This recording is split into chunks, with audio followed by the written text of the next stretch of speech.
This is Israeli Technology Founders Speak, a podcast of conversations with successful Israeli high-tech and biotech entrepreneurs. With your host, Avraham Hermon.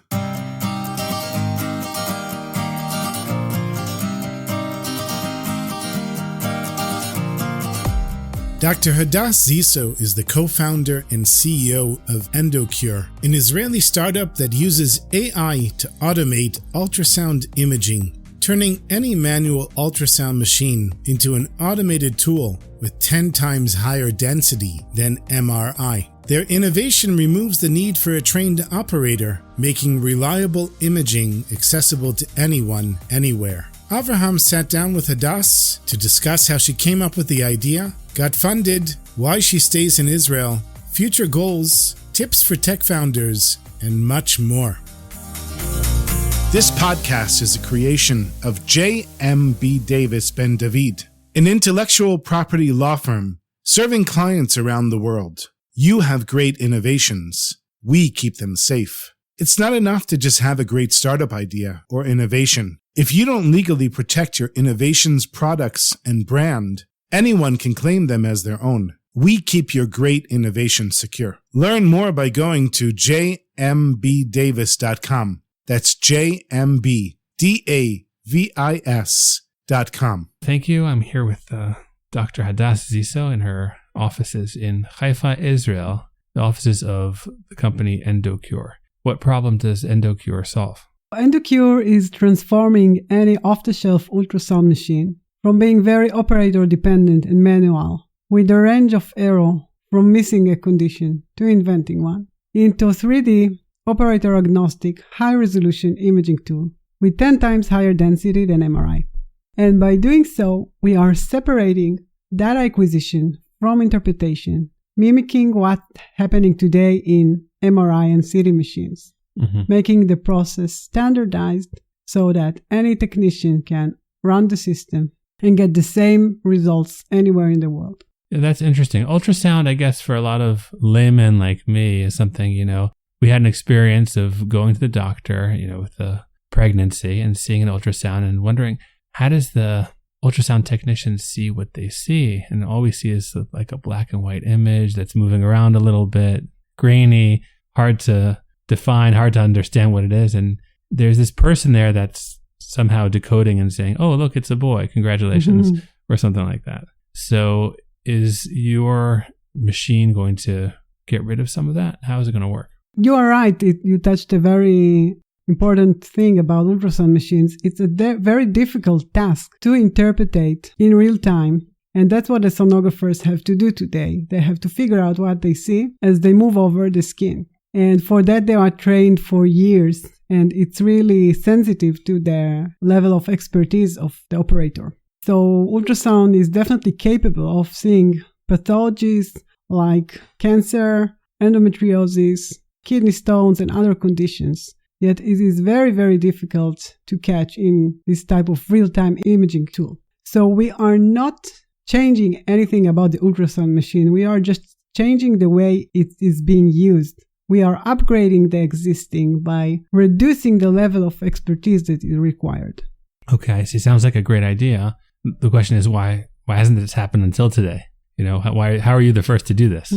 There have been attempts from various solutions like AI. We hear a lot about AI in imaging, and it's working very well for CT and MRI because you have a standardized set of data there, reproducible data no matter where you took it. But again, in the ultrasound world, the data set is very subjective. So you don't have the good data to train the AI with, and that's where we come. We provide this standardized data to train the AI on. So that is one reason that AI is not sufficient. Other attempts for 3D ultrasound imaging has been tried before. There are vaginal 3D ultrasound probes, but not for abdominal scans, and not like ours where we minimize the dependency on the human skill. Mm-hmm. So what your machine is doing is essentially standardizing the way that the test is done, and then you can have data that is more workable to be able to operate AI on. Correct. So it sounds like your company has to combine a lot of people from a lot of different disciplines, from the fields of imaging and data analysis and computers and the like. How do you manage to do that with people coming from different backgrounds and different fields? Myself, I'm a biomedical engineer in my profession, and this is a very multidisciplinary degree that actually allowed me to talk to all different disciplines and understand them at least. Not by being an expert in the field, but understanding the language, from physicians to mechanical engineers and software engineers. And our company, our solution is a robotic device, and these are usually a combination of multiple disciplines. That's the nice thing about it. Specifically here, yes, we combine knowledge in robotics, mechanics, image processing, image analysis algorithms, computer vision, etc. For that, we have a very talented VP of R&D that combines all together. Mm-hmm. Can you tell me how the idea was born for EndoCure? Yes.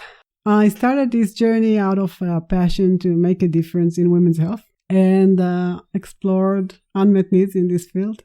Unfortunately, for me as a woman, there are many. And I started to read about endometriosis, a very difficult women's health condition, underdiagnosed, very common. 1 out of 10 women in reproductive age suffer from it. And the patients suffer from pain and infertility for years until they are diagnosed and forced to undergo laparoscopic surgery for the diagnosis. And the reason is that the lesions that cause these conditions are too small to be detected in any non-invasive imaging method. And that's what motivated me to start EndoCure and Revilan, our robotic ultrasound. I just couldn't bear the thought that endometriosis patients have no good solution today. And from there, it's evolved to something much wider than only women's health. We actually built a robotic platform for many other indications. Mm-hmm. I see. So it started with one indication, and once developed, you could broaden it to other indications? Yes, even better. We realized that we are a regulatory strategy under the category of a tool claim, and that means that we can scan anything in the abdominal and pelvic area, not indication specific. So that's a very high advantage for a startup to be a platform from day one. I see. So it's not your technology can be generic in terms of lots of different indications. Exactly. Can you talk about where your investment is from? We fundraised till today $2.7 million. And I'm grateful for that because, as you know, it's been a tough couple of years. Yes. And we actually registered the company in November 23, a month after October fell upon us. And that's optimistic. Yes. Yes, nobody thought the war would be so long, but yeah, it was. And we have a large grant from the Israel Innovation Authority supporting us now for the third year. Teuza VC Fund, angel investors, the Investors Forum, and recently a few American investors who opened the door for us into the US. Mm-hmm. What stage is your product at now? We are in clinical study stage, about to complete a clinical study in Sheba Medical Center. And then next quarter, we will begin a PI-sponsored study in Etzion Medical Center. Their incentive to fund this study was to replace biannual cystoscopy for bladder cancer patients. And by using our solution, they can provide them with a non-invasive way to monitor the recurrence of the bladder cancer. I see. So that's a good motivator for the hospital because they're saving money, doing fewer procedures. Right. And providing better care for the patients. Mm-hmm. Let's talk a little bit about your business strategy and intellectual property. How important is IP for you and for your investors? Well, for me or for my investors, it depends who you ask. But it's really true. Investors require IP protection. Without that, you just can't move forward because there's the fear that someone will copy your ID. And once it's protected, then, at least countries that respect that, they wouldn't go forward. And I think it's also important for partnerships, licensing. You can do a lot once you're protected with a wide IP. That's the strategy that we selected in the first IP. We just wrote all our current and future dreams of what can we do with our device. understanding that in the future we can split that to a few extra patents. Mm-hmm. Do you have granted IP by now or not yet? Not yet. We just started on January 23. So you're here in Haifa. You have a great view right by the sea. What influence does being in Haifa have on you guys and being in Israel in general as a startup? Yeah, so as I said, we registered the startup during the war. And for me, it was very important to stay in Israel and show the world that we want to do good. It made me even more passionate about succeeding in what we're doing here at EndoCure. Interesting. And we only recently opened the US subsidiary to unlock the door and to build our company as business there. But myself, I want to be successful here in Israel. I know it could be easier in the US, but I think that's part of my Zionism to succeed here. I see.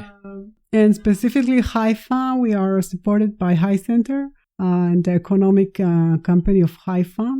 We received the grant from them, and they want to encourage startups in this area. And the ecosystem here is just great. You have everything you need. Well, you mentioned hospitals and also, I guess, universities. Specifically, our investor, Gil of the Uza VC Fund, is now building this, he's calling it Haifa Bay. He still resembles between Haifa and Boston with the facilities and the resources that we have here. Interesting. And the next task is to bring the investors from Tel Aviv into Haifa. I see. So is it easier to bring them from overseas to Haifa than from Tel Aviv to Haifa? Yeah, I guess. Can you talk a little bit about your difficulties and hurdles you've had moving forward as a company? The obvious answer is funding. It's been a tough 2 years, so every dollar is with, how we say here, sweat and blood.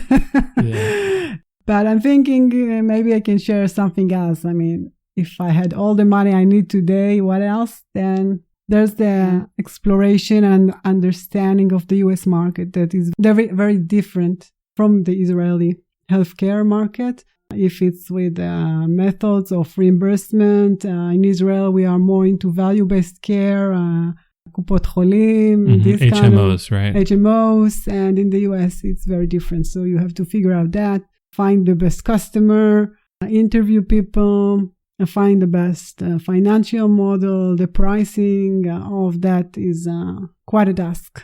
Mm-hmm. So how do you overcome that? This is speaking to people? Is it getting advisors that are experts in that field? Yes, but not only. I also participated in accelerators like Mass Challenge, Health Tech Hub by Army. We also had trips into the US and spoke with the very top level advisors from these accelerators, and it's really helpful. Mm-hmm. And continuing with, talking with the market, with the physicians, with the potential customers all the time. It's very important. Okay, let's talk a little bit about challenges or maybe even opportunities that you've had as being a woman in the high-tech field, in the medical device field. I guess the typical founder is not female, but you said you're focusing also on women's health. So can you talk about that for a bit? Maybe going back, I can share that I grew up with 3 brothers, so never felt different. I have my parents to thank for that. Uh-huh. But when I was during my PhD in mechanical engineering, there were only a few of us. So we came together.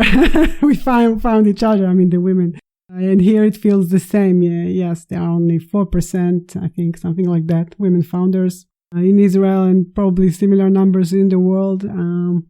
So I definitely hope to see many more. So what hurdles specifically for me? I'm not the standard CEO that venture capitals are used to see. So they have to be, open to listen to something a bit different, maybe something that seems like a softer approach or different than the stigma. That's what I mean. Mm-hmm. And yes, some did give me the opportunity and listen and joined, and I'm happy for that. But some are still going with the stigma. So I have the feeling less to break on that aspect, definitely. I see. But it seems you've been somewhat successful in that, at least in terms of the funding that you've managed to raise until now. Yeah, I'm very dedicated. And, you asked me also, what can I recommend to others? And it just don't give up. keep going. And if you hear one no, then reach the other investor until you hear the yes. I mean, people told me in the past that they reached to 100 investors to get one yes. Then for me, I think it was 500.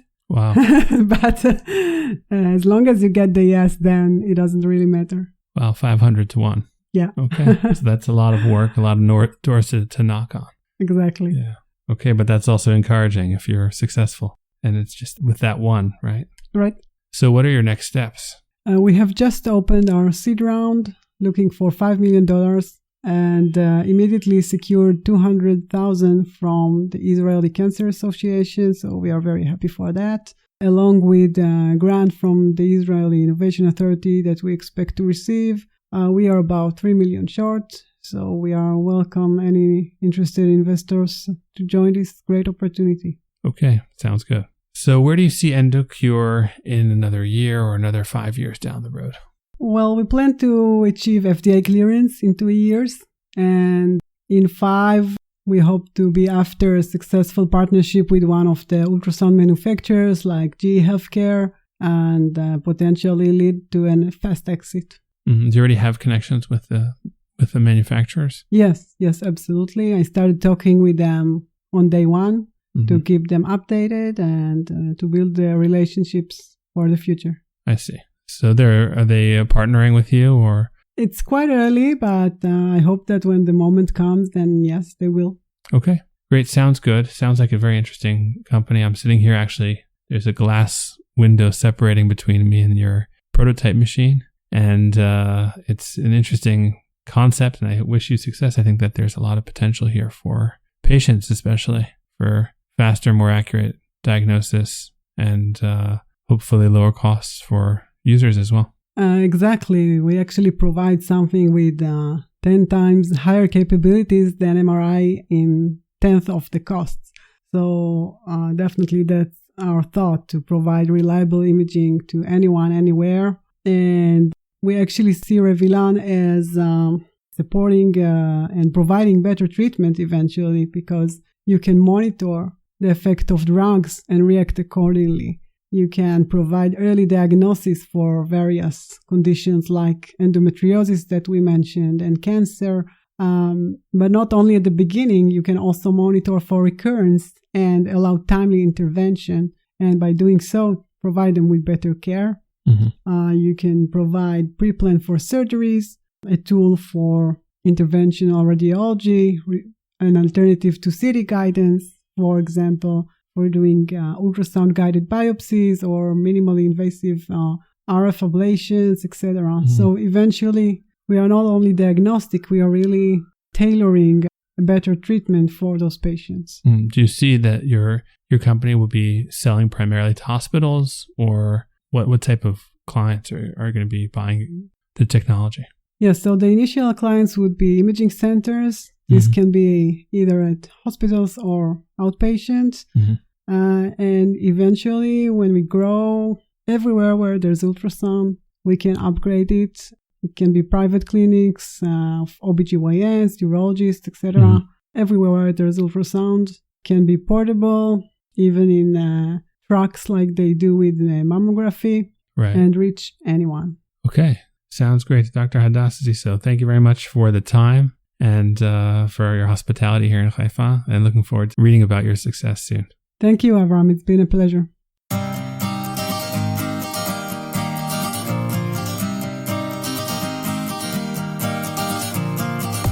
That was Dr. Hadas Ziso, the co-founder and CEO of EndoCure.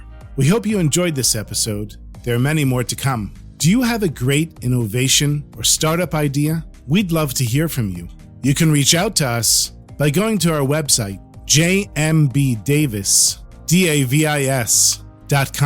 And if you go to jmbdavis.com/startup, you'll see we have a special site specifically made for startups to help startups protect their innovations. Please be in touch with us and find out how we can help you. Thank you for listening, and we look forward to bringing you the next episode.